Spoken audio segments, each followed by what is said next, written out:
I'ma just move like this. 2 shots of Patron, the blunt of this sticky ink had in my life at the bed. She's the queen of the South. We got Mulatto here with us today. How's it going, Mulatto? What up? What's going on? Hey. How you feeling today? How you feeling? Good. Busy day. Got interviews and studio tonight, trying to finish up the deluxe, the Queen of the South. So. That's what's up. What's up? So, like you said, you mentioned before that you recorded Queen of the South pretty much during the whole pandemic, man. Even though it wasn't the rollout that you wanted, how did this pandemic help you reevaluate yourself and adjust for future projects? Yeah, I would say like it gave me time to like really focus on my creative process. Like I had a couple of the songs on Queen of the South, I like surprised myself because usually like I got shows to do, video shoots, photo shoots, like I'm so sidetracked with everything else, so I just make time for the studio and like force myself to go in there. Versus like the pandemic and quarantine situation, I had time to like actually go in the studio and spend the day in the studio, like damn near sleep in the studio, you know what I'm saying? So like I've been trying different creative processes like freestyling, writing, cooking up with the producer, like trying just all type of different stuff. And I feel like it definitely was a blessing in disguise because the album turned out really good. So it's like, yeah. Man, that's definitely facts. But now, being that you recorded this way and the album came out so great, would you consider doing this when the world opens back up as far as your next recording process? Hell yeah. Like I'm going like when I'm working on a specific project, I'm gonna block everything else out. Like no shows this month, no da-da-da-da. I'm strictly focused on my project, like, you know what I'm saying? Because it helped me focus, like, literally on just making my music. I would go in the studio, cut it, and then I would just listen to it over and over. Like, when I was at home, driving to the grocery store or whatever, just chilling, just listening and just critiquing myself. So I had time to just focus. So I'm going to definitely do that now. No doubt. Now, one thing that I know a lot of people don't ask you about in these interviews is, look, hit the Lotto cover. All right, when you was making Queen of the South cover ideas, did you think about having to go above and beyond that cover? Or did you just simply be like, look, I want more elegant, more of a distinguished Queen of the South? I wanted to do like, it was just more elegant. I wanted to do like a trapped out, but still queen, like, you know what I'm saying? But yeah, every cover I always got to top the previous cover, for sure. No doubt. Now, another thing that a lot of people don't ask you, what did your mama think of the Hit the Lotto cover? One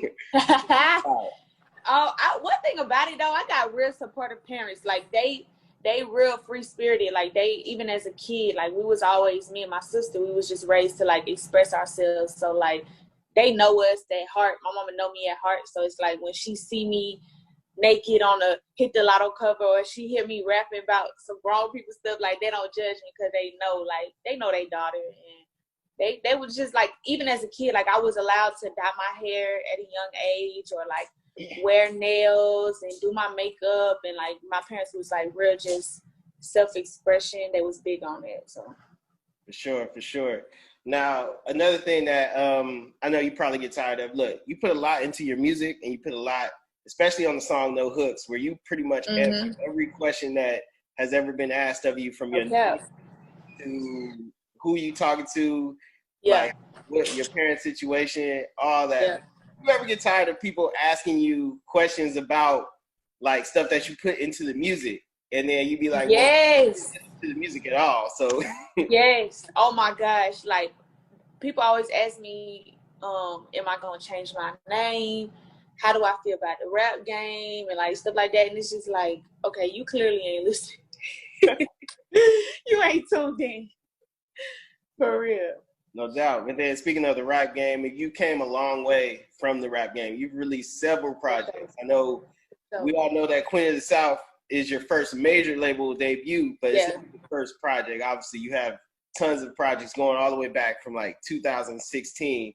But I want to know or something that you can even help other artists with in the future that land like big time opportunities, and then they're pretty much stuck in that limbo. But how did you manage to just move beyond, or make sure that became like a ghost history to you? Yeah. Make sure to like stick to the music and just keep creating great content to allow you to just get out of that shadow. Yeah, I think people just, when they get those big platforms like the rap game, or even signing, like when I signed to RCA, when you get those big, when you accomplish those big like moments in your career, people just get comfortable. I never got comfortable. That was the difference with me. Like when I did the show, I'm like, all right, cool, but I ain't finna kick my feet up now. I'm gonna still take off running, because the show don't mean nothing if you don't back it up with the plan following the show. You know what I'm saying? So it's no different than Love and Hip Hop or whatever, these shows where you see these artists on there and people be clowning them and they be like, I ain't never heard this music and da-da-da, you only recording on show. Like, you know what I'm saying? You be in the studio all the time on the show, where the music at? Like, I refuse to be one of those. So I was like, I'm going to just use this as like a platform rather than like, oh, I made it. Mama, I made it. I used it as a platform, and I just kept recording, kept doing shows like nothing changed. I was still grinding like I never did the rap game. Even saying like when I signed to RCA, I still took off running. I'm like, I never stopped recording, never stopped shooting videos. Like that work ethic can't change when you feel like you're doing something like monumental for your career, or like just accomplishing like a big goal of your career. You can just never let up off the gas. I think I feel like that's it. Like it ain't really no super complicated thing. I just never let up. For sure. Now, on No Hook, you said, I wish I never did the show. And that would kind of deter people thinking that you'd be like, oh, well, why would she say that when that's what put her on the map? And then it was like, no, my skills put me on the map. So no, period. Like I had to go back and forth with some trolls on the internet about that. But it was really like a hyperbole. I wasn't literally meaning, oh yeah, I wish I never did it. It was just to like put emphasis on the fact that people won't let me grow up 5 years later from a situation at 16 years old. Now I'm grown. I'm 21. You know what I'm saying? I take care of a lot of people, got my own everything.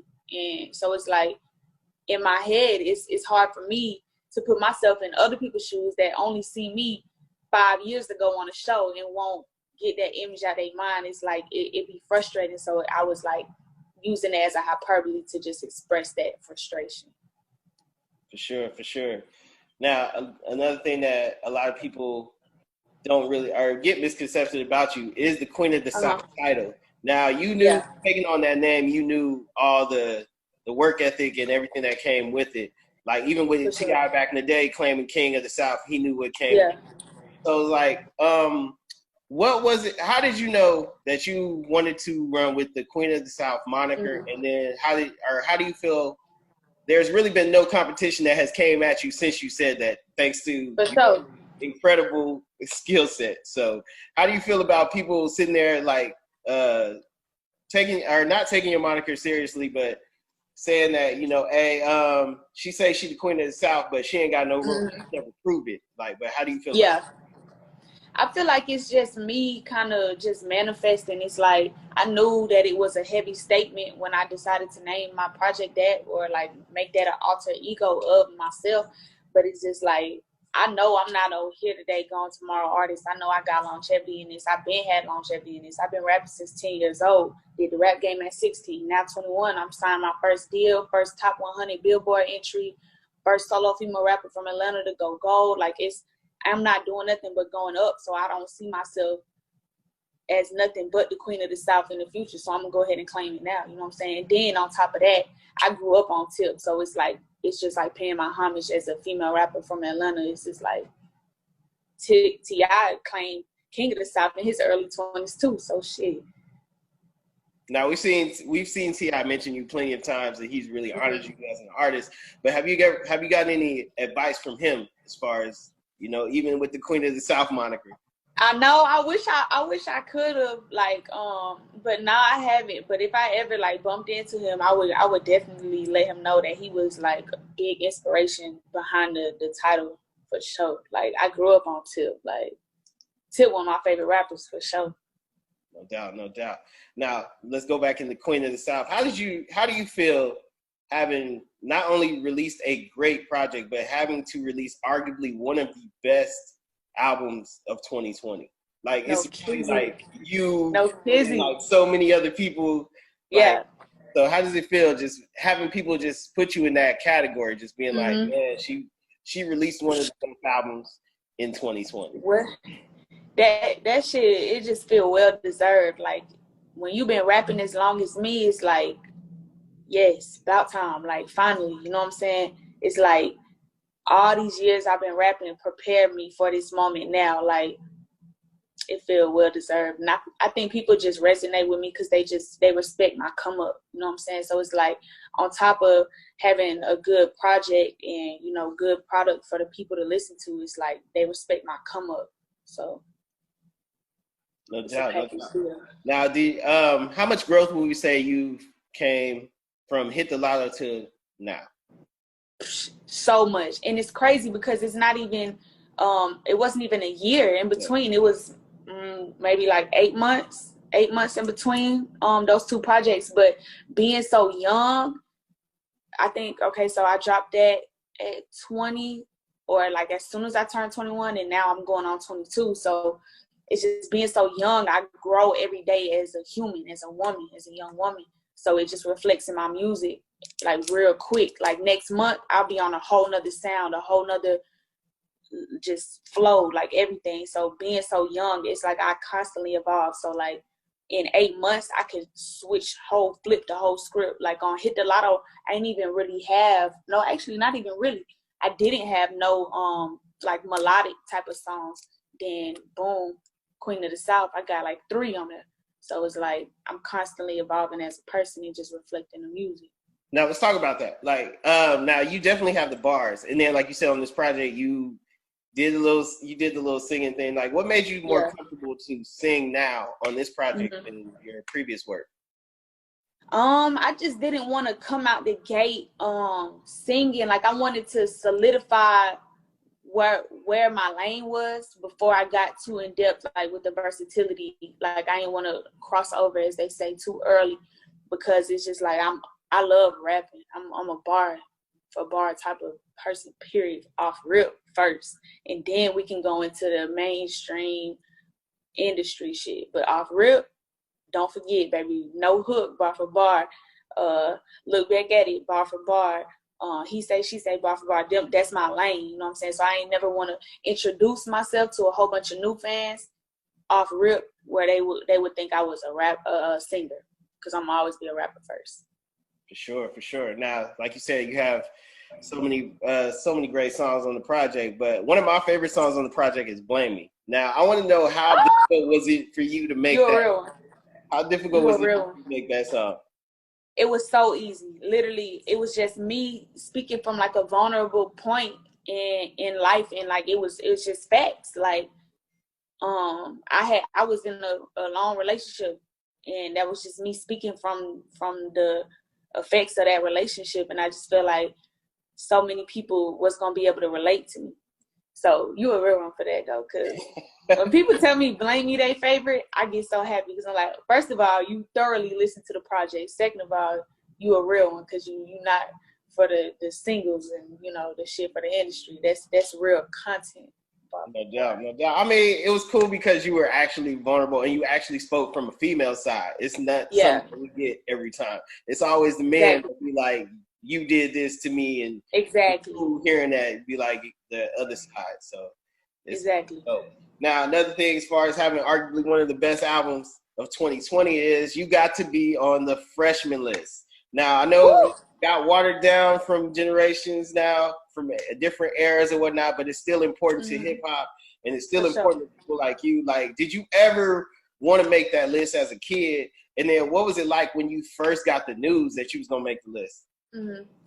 Man, every year, like I would be tuned in, watching the ciphers, the freestyle, just all the YouTube content that they roll out, the magazine cover, like literally reading everybody's bio and stuff. I would be so tuned in every year as a kid. And when I got that call, it was the beginning of quarantine.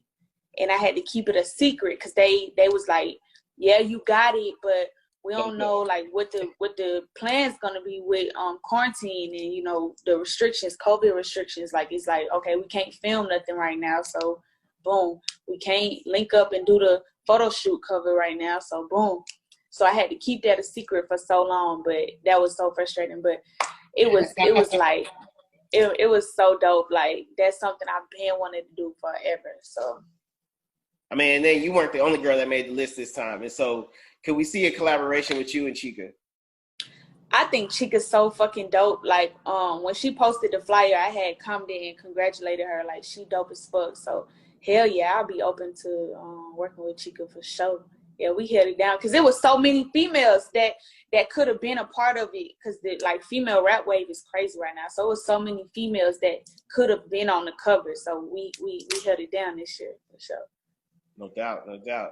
And then it's like, what was it like? You know, you had. I mean, obviously you had to come in a whole lot different than the fellas did, because, you know, they could just do whatever, but you really had to make a statement. You know, you had to really have that dominance behind you and be able to compete with the guys at the same time. What was it like going in and doing those ciphers?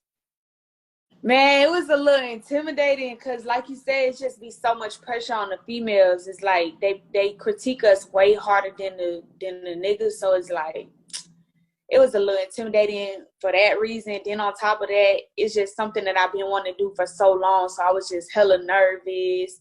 Then it was an all-day shoot. So it's just like dragged out. Like, by the end of the day, you lagging, but you ain't even shot the cipher yet. So you got to make sure your energy's still up. You know what I'm saying? Just stuff that the people don't see that go on behind the scenes. Is like, it was definitely nerve-wracking. No doubt, no doubt. Now, other than Chica, who else would you like to collaborate with that was in the cipher or in the list? Cowboy. I fuck with Cowboy. His music's so dope. He a real spitter. Like, I fuck with his music. I say Cowboy. For sure. That would be something we would love to see. A Cowboy and Mulatto. Hell yeah. He crazy hard. Now along with Queen of the South, you have another moniker called obviously Big Lotto. But I want to know, is there ever a moniker that you created that didn't stick? That's a good question. Oh, look. In the beginning, this about to be so funny. Mind you, I started rapping when I was 10 years old, so cut me some slack, okay? I used to be like, I used to be Miss Mulatto, then I could just Mulatto. So I used to be like Miss Mulatto, a.k.a. Goldilocks, because my real hair is like blonde and curly and hella long. Like, that shit corny as fuck. You might still use that. Goldilocks. You can still use it. It's all right. Hell no, I didn't have the time. I don't even be having my real hair out. So they're going to be like, Goldilocks, bitch, you got a blue wig on. What you talking about? For sure. Now, you said you had the deluxe edition coming out, but I want to know who didn't make the project that you were really trying to get? Like, who was a collaboration that you had in the works that, or even that the song just wasn't finished at the time? Who would have Oh, that's a good question, because I had one of the songs that was supposed to be on the original. It just didn't work out right to be on the original, but it's going to be on the deluxe, and it's a big, big feature. So I can't say, but that is something that I went through with this project. One of the features, a big feature, I had to save for the deluxe, and I was so pissed about that. Like, I had a whole attitude with my label about that too. But it be like that sometimes. You just gotta trust the process. Everything happens for a reason. Whatever. Now you've been very prideful with displaying that you have 100% creative control from your label, and that's something that I know a lot of artists would probably have issues trying to get. But how do you describe the importance of that? Yeah, it's so important because it's just like you have to. You know yourself. You know your lane. You know how big you want to be. You know what you're willing to do. And just nobody know you, your goals, your future like you do. So it's just like you got to have two hands on the steering wheel, and you can't let the back seat drive, the passenger drive. It's like you in the driver's seat, and you got to drive. When you start weighing other people opinion too much and just letting too many people have say so, you stray away from yourself. And I feel like people resonate with me because of the authenticity. So I'll be taking the easy way out if I let a label come in and tell me how to dress, how to make music, how to rap, like how to talk, you know what I'm saying? So it's like I'm real keen on that. And then just rapping for so long, I've been in situations where, you know, people presented me an offer that they wanted me to change this, or they tell me, yeah, you can be like this if you do this. So it's just like from experience, I learned, like, when I sign my deal, I'm gonna be so headstrong when I walk in that meeting to where they know don't even play with me, like, period. My way or the highway, facts. No doubt, no doubt. Now in the show, we did see that your father he was a very authoritative person. He made sure everything was on point. And being that family, it takes a village to raise a child. And you've been doing this since 10 years old, man. I would say, man, what do you see today from your father that still inspires you or influence you? I say everything I am and what I stand for is not just my dad, but both my parents. Like, they raised me to be the independent person that I am to this day. Like, I wouldn't even have started rapping if it wasn't for my parents. Like, literally, I remember at like 19 years old telling my daddy, like, hey, I want to rap. And he like, they don't play. So they like, oh, if that's what you want to do, we gonna do that for real. Like, I'm gonna pick you up from school. We gonna go to the studio. You gonna do your homework and record. Like, they go full force with everything. So I feel like just the ambitious person that I am today is because of my parents, for sure. No doubt, no doubt. And then coming from a biracial family and everything going on right now, I want to know, what is the conversations like in your household between yourself, your mom and dad, and everything that's going on right now? I just want to know, like, I mean, because you have a whole different dynamic, and then for sure, you have to, display a whole different dynamic because you're coming from both sides. So, what is the conversations like with you and your family? It's real different. That's a good question, because I think people would be real interested to see the conversations. Like, that would be like a cool behind the scenes piece.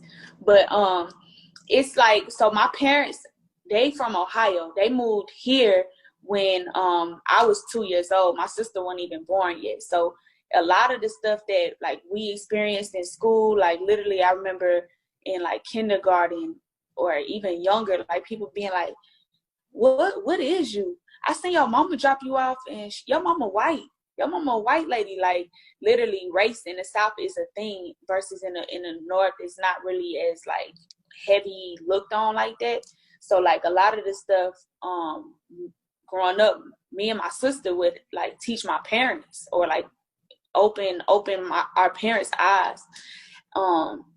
So boom, but then like as far as like the black and white, it's crazy because it's like I'll have to teach my white side of the family sometimes, like, and it get frustrating, you know what I'm saying? It's like because if you don't live that, it's kind of hard to get someone to understand that, you know what I'm saying?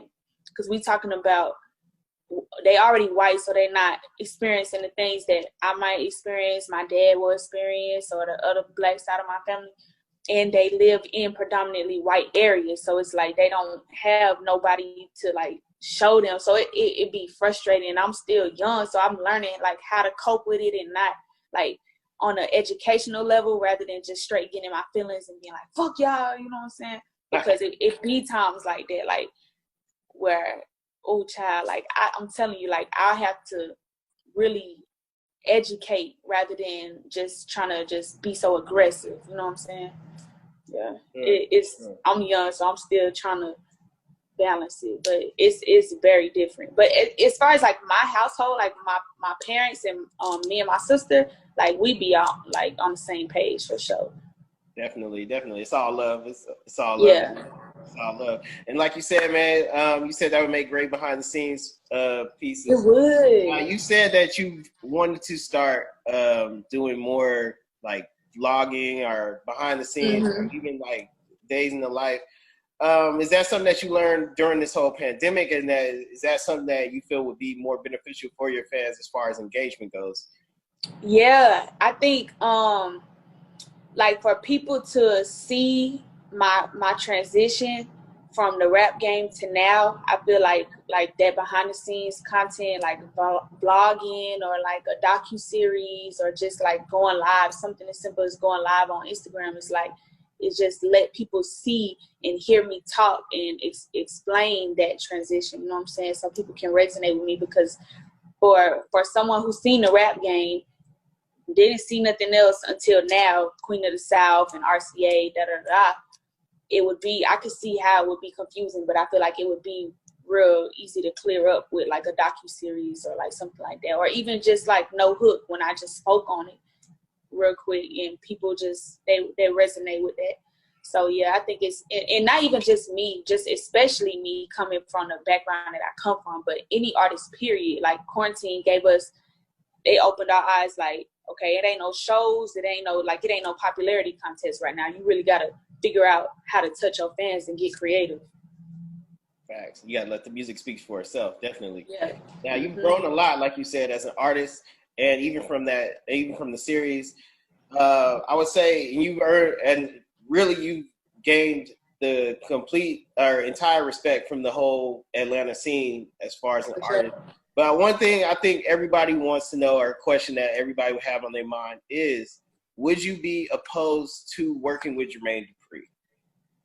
Oh, that's a good question. Not signing, not nothing, just you guys working, because lo and behold, you're one of the new generation's like best, and he's a legend, an icon in general. Just saying, like, no, for sure. I never in any situation I would never take anything from somebody. Like, we probably don't agree on some stuff that happened or whatever, but I would never take away from the fact that he is an Atlanta legend for sure. He is an Atlanta legend, and he is the pioneer for a lot of the sounds today, in today's music. But I don't know. I feel like it would have to be a conversation, like a real heart to heart first, because we haven't spoke like throughout none of this. We haven't even spoke to even hear each other out. It's just been like, blogs creating headlines to make him feel some type of way, make me feel some type of way. So now that I'm grown, I feel like we could have like a sit down, like just be an open book and just tell each other what's up type shit. But I don't think it would be like I never work with him, especially now that I'm older. It's like I don't really hold on to shit. You know what I'm saying? It's like I was 16 during the rap game. I definitely look back at some of the interviews I had, or like just things like comments I would make, and I'd be like, now that I'm grown, I'd be like, that was a little disrespectful. You know what I'm saying? So it's like I don't hold no grudges. I definitely say it's possible. You never know. For sure. Now, what people don't understand is by you not signing with him and you getting to the point that you are is a defining moment in just hip hop, period, just for females, because you had the opportunity and you believed in yourself so much that you just bypassed the deal, went on trucking on, and got to the point where you got a major debut and arguably one of the best albums in hip hop for 2020. It's not even for a female, just you in general, just you as an artist. But I know you get a lot of questions about men in your DMs or whatnot. Yeah. I want to know, man, do you ever have females hit your DMs with freestyles or music that, they be like, look, I'm an inspiring artist. You're one of my favorite artists. I made this freestyle. I made this song. I want you to hear it. Have you had any of those? Oh yeah, and it be feeling so crazy because I'm like, dang, I be feeling like I'm so new of an artist. Yeah, I've been rapping since 10, but it's like I'm just not getting my foot in the door. So I'm so new of an artist. So like to be an inspiration for somebody else to rap or like an influence on their sound, it's just like, oh wow, that's crazy. Like it's a little overwhelming sometimes. I'll be like, baby, I'm only 21. I don't want to be nobody like role model or nothing like that. You know what I'm saying? But it's dope. It's dope. They believe in you though. They believe in you. Yeah, sure. It's dope. I get that all the time. Oh, okay. That's what's up. Now, could you see yourself, being that you get these all the time, could you see yourself as a label executive in the future? Like, is that a goal of yours? Hell yeah. I feel like because like with myself, I believed in myself and I seen the vision. I seen the bigger picture. Like I wasn't enticed by a contract with a few like, oh, this a little dollars, oh, a chain, oh, like I'm able to see the bigger picture. So I feel like I kind of got like an eye, like a gift to see people. Like when I hear somebody rap, I don't even get people, the audience, they get surprised by like chains and like money and cars, you know what I'm saying? Like the fans, that's why labels do that. So the people, the fans, they gravitate towards that flashy stuff.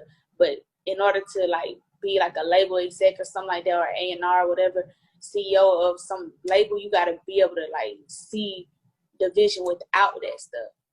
And I feel like I can.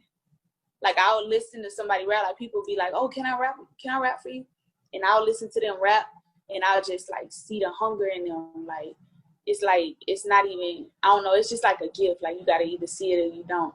But I definitely see it. No doubt, no doubt. Now, is there any open challenge for the Queen of the South title? Is there an open challenge, I guess I would say, for the Queen? Like it's not, but not on some like, fuck y'all, I am the Queen of the South. It's just like it's so there's artists from Atlanta, female artists from Atlanta that be saying Queen of Atlanta, and I don't get offended or be like, no, I'm finna challenge that shit. Hell no. I feel like we are queens. Like I know that sound cliche, but dead ass, we are queens, and it's just like this is the title that I'm sticking with. That don't mean that Megan ain't a queen of the South, the City Girls ain't queens of the South. It's just like Mulatto, I attach that to my name. That's all. That's the only difference. That's true. Now, but at the same time, hip hop is a competitive sport or for sure. Competitive business, and so it does have to come down to one day where it has to be that, you know, who is the one, who is the monarch, or who is the Queen of the South. So I mean, but it's great. It's phenomenal watching you guys run this race. I mean, because the fans get really great content out of it, really great music. Even collaborations. Like if we can see collaborations with y'all and still compete, and y'all still compete, it's beautiful. So that's it is. But I guess you could say Atlanta hip hop has been very dominant in hip hop period for a long time. But what we haven't seen is the female emergence of it, which we're getting now. And so how do you feel about just being like one of the trailblazers for that? It's like, it's crazy. And I think people didn't even realize it until I started, when I got that plaque and I started saying, and I opened people's eyes to the fact that I am the first solo female rapper from Atlanta to go gold or be certified, period. I think people didn't even realize, like, damn, Atlanta been the forefront for trap and just hip hop period for a minute now. And it ain't been no female to take that shit to another level yet.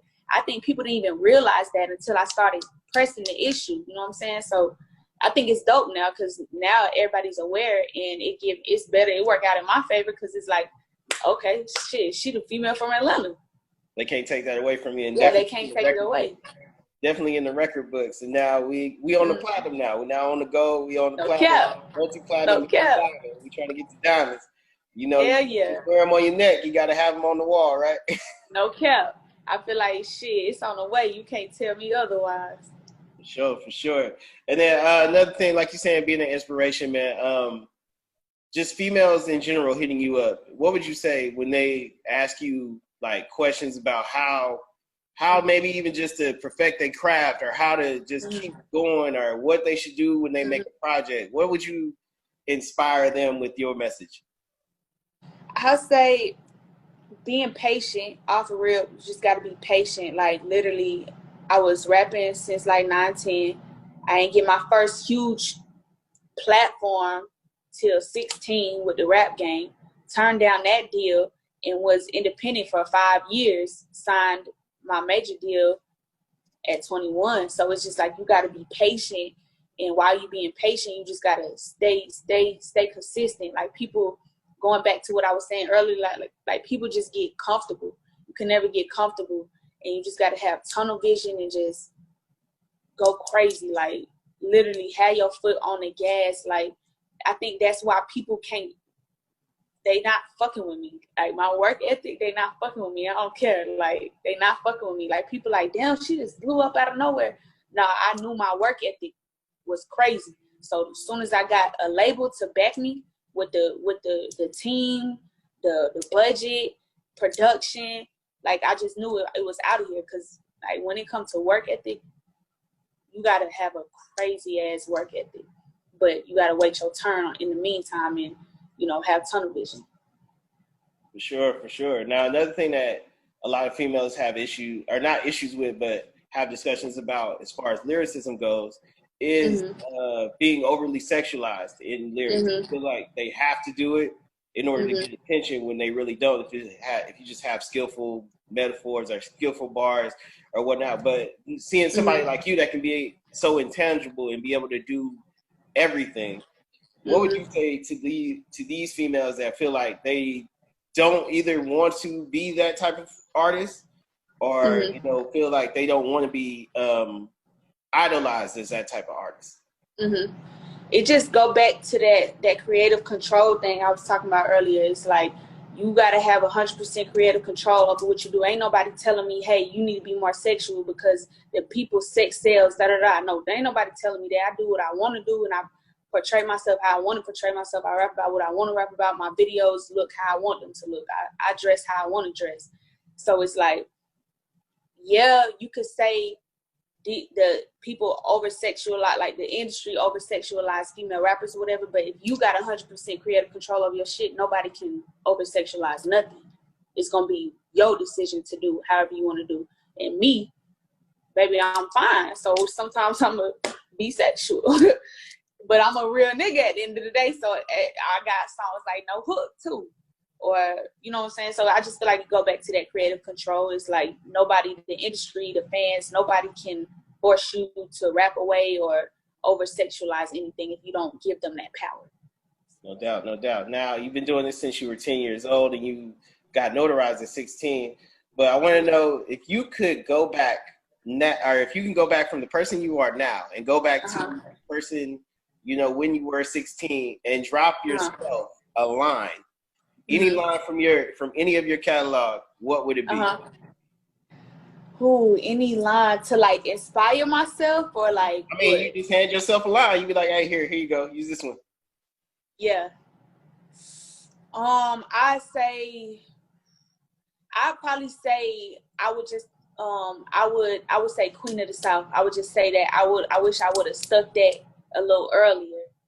Like, I'm only 21, so it's perfectly fine. But if I would have stuck that earlier, it'd have been really out of here. Because it's like, in the industry, you always got to find your lane, because it's so many artists, like, especially now, it's so many artists, and new artists every day. So it's like, you got to find your lane that ain't nobody in, and stick with it. And it ain't been no female rapper from Atlanta. So if I would have, like, pressed that issue earlier, that would have been my lane earlier. So... But it ain't no pressure, because I'm only 21, so whatever. For sure. And then with female rap or female hip hop at an all-time high right now, it's been a minute since we had a female posse cut. Actually, I don't think we've had one at all. But if you had your choice to put you and four other females on the track for a posse cut, what would it be? Or who would it be? Megan, my favorite female rapper right now. So I'm gonna say Megan off rip. You said 4 other than myself. Yep. Megan, Dreezy underrated like a motherfucker. Her bars crazy. Megan, Dreezy, Flo Millie. I love her aesthetic. When I'm talking about that lane shit, she got her lane. And I feel like that's why she going crazy right now, because she found that lane. And she young as hell. I just found out she was 19. That's crazy. So Megan, Dreezy, Flo Millie, and light-skinned Keisha, because we're going to bring it back to Atlanta for sure. No doubt. That's what's up. And then another popular thing going on is producers and artists doing complete collaboration projects with just that producer and that artist. Who would be a producer that you would work with for a complete project? Ooh, that's hard. I say, I got to choose one. I'll probably say Jetson, just because he got that southern bounce, and that's like my lane. So I'll probably say Jetson. Yeah, I'd probably say Justin. And he versatile. Like I got some rap shit with Justin. I got some melodic shit with Justin. So I feel like it would be a cohesive project too. Like it wouldn't sound like one producer. Like it wouldn't be repetitive. No doubt, no doubt. And then last question. Being that you've been doing this for so long, but I mean, this is pretty much your moment right now. And a lot of people look at you, not arguably having the best album, but also being the best new artist. Do you take offense to that, or do you take pride in that? Do you honor that? I mean, you've been doing this so long, it's like you're not a new artist. You've been doing this, but people, like obviously this year, look at you as a best new artist. Mm-hmm.